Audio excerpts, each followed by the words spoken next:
During historical epidemics, infections spread with terrifying speed.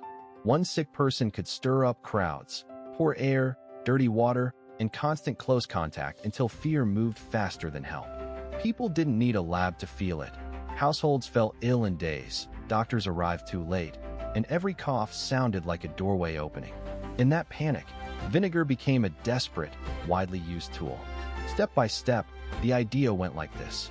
First, cloth was soaked in vinegar and worn or held over the face, because vinegar was believed to cut the danger carried in the air. Next, those cloths were changed often, hands were scrubbed and re-scrubbed, and washing rituals became part of surviving the day. Faces, wounds, floors, and bedding treated as if cleanliness alone could fight the unseen. Then doctors and caregivers worked in cycles. Wipe the skin, cleanse the tools, dampen fabrics with vinegar, and repeat before the next patient. In crowded streets and dim rooms, vinegar smelled sharp and sour, an alarm and a shield at once. You can almost feel the urgency, the hurried breaths behind vinegar-soaked cloth, the frantic scrubbing after each contact, the hope that something ordinary might slow the spread when nothing else could. Why infection spread so fast during epidemics? In many historical epidemics, infection spread so fast because everyday life kept putting sick and healthy people in the same spaces, and the same invisible dirt from one body could move to another through touch, clothing, and shared air. Crowds gathered for work, worship, and care. When someone fell ill, people still visited out of duty and fear, bringing more exposure instead of safety. Cleanliness was inconsistent, and many households were under pressure from illness and shortages. Caregivers cleaned while worrying and tired, not with steady routines.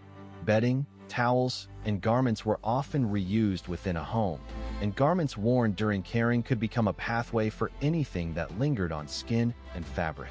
Streets felt close even when people tried to keep distance. Smoke from fires, dust, and crowded hallways made it hard to separate bodies and breath.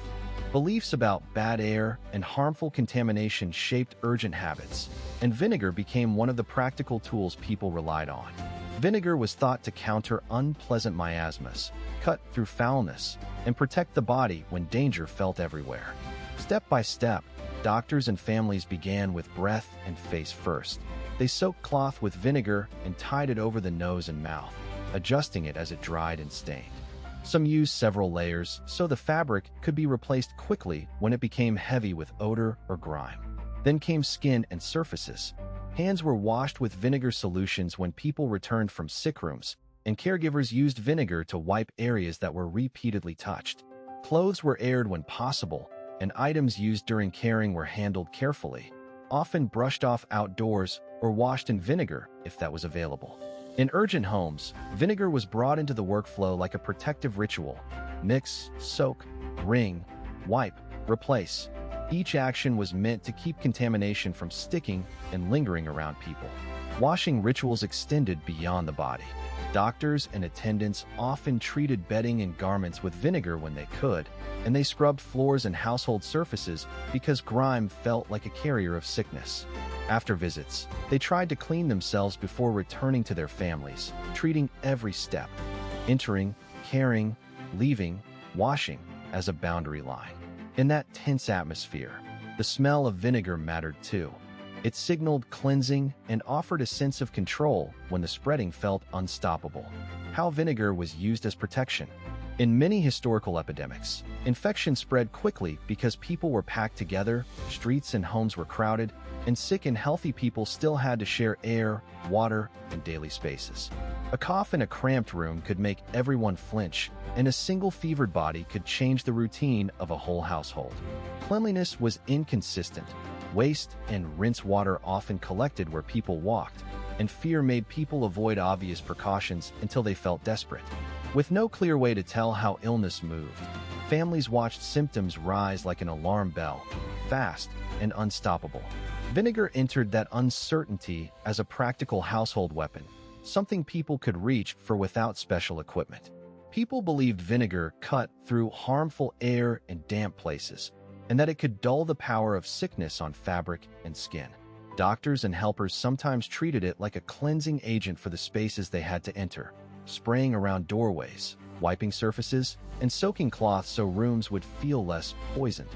In the thick smell of smoke, sweat, and disinfected corridors, vinegar added a sharp, biting note that gave caregivers a sense of control when they had none. Step by step, protection often looked like this in the middle of panic. A caregiver would first prepare cloth, usually fabric masks or cloth coverings, then dampen or treat them with vinegar so the material stayed moist and strongly scented. They would tie it firmly over the face, pulling the cloth across nose and mouth, while moving carefully to avoid splashing or lingering close to coughing. Next came hand and cloth handling. Washing rituals mattered because grime was seen as a carrier of bad influence, and vinegar was used during routine cleaning to refresh and scrub. Many households also used vinegar in wash water for clothes, bedding, and personal items, repeating the cycle whenever a person became sick or when rooms were reopened after a patient was moved. Doctors sometimes relied on vinegar in the same hands-on manner. Before approaching a patient, they might rinse garments or wipe the areas most likely to touch the sick person, then wear protective layers, often heavy clothing and coverings, so direct contact was reduced. When entering cramped rooms, they used vinegar-damp cloth as part of a barrier, believing the sour vapors and treated fabric could block or weaken whatever carried the illness. Afterward, they focused on washing rituals again, changing cloths when possible, and cleaning repeatedly so the next visit would not start with the same contamination. In that atmosphere of hurry and dread, vinegar wasn't a cure they could prove on the spot. It was a shield they could practice, a way to act decisively when every minute mattered. Did vinegar actually help doctors survive? In many past epidemics, infection spread fast because people lived close together, bad sanitation let sickness travel through shared spaces, and clean hands or careful clothing were rare habits. Crowded wards, hurried burials, and families caring for the ill without protection turned every cough, wound, and damp bedclothes into a possible pathway. Doctors worked for hours in that same air and contact without reliable ways to separate safe from contaminated, so they often fell ill and died when outbreaks surged.